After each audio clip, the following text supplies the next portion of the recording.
Hipertensi atau tekanan darah tinggi adalah keadaan tekanan darah sistolik lebih dari 140 mm merkuri atau tekanan darah diastolik lebih dari 90 mm merkuri. Tekanan darah sistolik adalah jumlah yang diukur dalam setiap detak ketika jantung berkontraksi dan mendorong darah melalui arteri ke seluruh tubuh. Angka tekanan darah sistolik yang normal adalah sekitar 120 mm merkuri. Sedangkan tekanan darah diastolik adalah tekanan darah di dalam arteri saat jantung sedang tidak berdegup. Angka tekanan darah diastolik yang normal adalah 80 mm merkuri. Secara global, 1 miliar orang di dunia memiliki hipertensi. 2/3 diantaranya tinggal di negara berkembang dengan prevalensi yang terus meningkat tajam. Diprediksi, pada tahun 2025, sebanyak 29% orang dewasa di seluruh dunia terkena hipertensi. Hingga saat ini, hipertensi menjadi penyebab kematian sekitar 8 juta orang setiap tahun. Sebanyak 1,5 juta diantaranya terjadi di Asia Tenggara. Hipertensi disebut the silent killer karena sering muncul tanpa keluhan. Penderita umumnya tidak tahu kalau mengidap hipertensi. Hanya 1/3 penderita hipertensi yang terdiagnosis oleh tenaga kesehatan, dan ironinya hanya 0,7% yang minum obat secara rutin. Ada 2 faktor risiko hipertensi. Yang pertama adalah faktor yang melekat pada penderita seperti umur, jenis kelamin, dan genetik.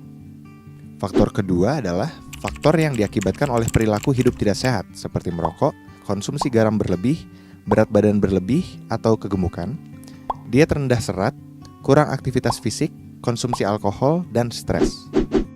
Hipertensi bisa dicegah dengan melakukan pola hidup sehat yang dianjurkan seperti memenuhi gizi seimbang dan membatasi gula, garam, serta lemak, mempertahankan berat badan dan lingkar pinggang ideal, yaitu pria kurang dari 90 cm dan wanita kurang dari 80 cm.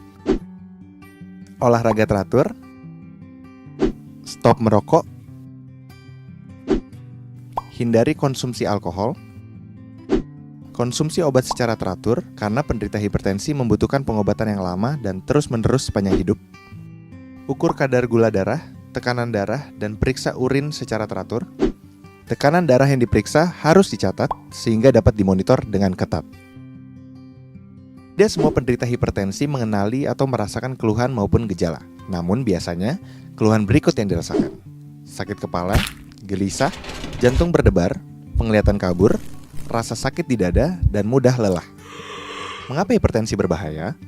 Karena jika tidak dikontrol, hipertensi dapat menyebabkan terjadinya komplikasi seperti penyakit jantung, stroke, kerusakan ginjal, kerusakan retina, penyakit pembuluh darah tepi, gangguan saraf, dan gangguan otak.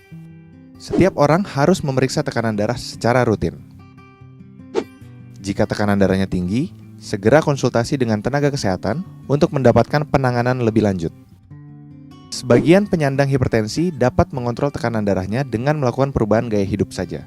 Namun, sebagian lainnya memerlukan tambahan obat.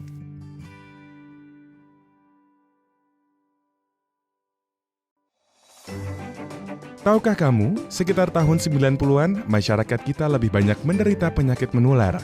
Namun sejak tahun 2010, penyakit tidak menular semakin banyak ditemui di masyarakat.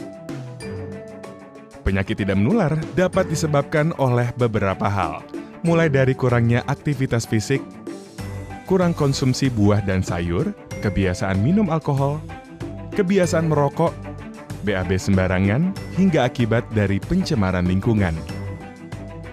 Untuk itu, mengapa perlu Germas dan mengapa perlu dilakukan oleh setiap elemen bangsa?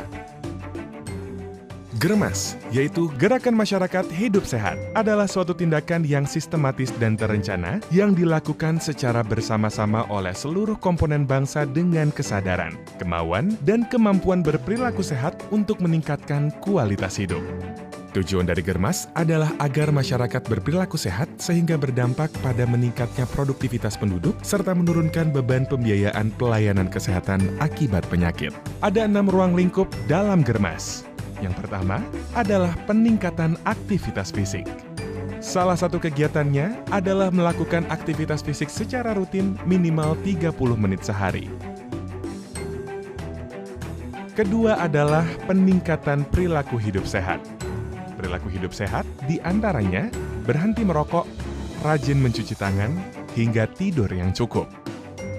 Ketiga, penyediaan pangan sehat, dan percepatan perbaikan gizi. Olahlah bahan makanan dengan aman. Sajikan sayur dan buah dalam menu sehari-hari dan memberikan ASI eksklusif pada bayi 0-6 bulan. Keempat, peningkatan pencegahan dan deteksi dini penyakit. Dengan memeriksa kesehatan secara rutin, seperti cek tekanan darah, kolesterol, timbang badan, dan deteksi dini kanker leher rahim bagi wanita. Kelima, peningkatan kualitas lingkungan. Dan yang keenam, peningkatan edukasi tentang hidup sehat. Gerakan hidup sehat ini harus terus-menerus dilaksanakan oleh seluruh lapisan masyarakat. Ayo, hidup sehat. Sehat diawali dari saya.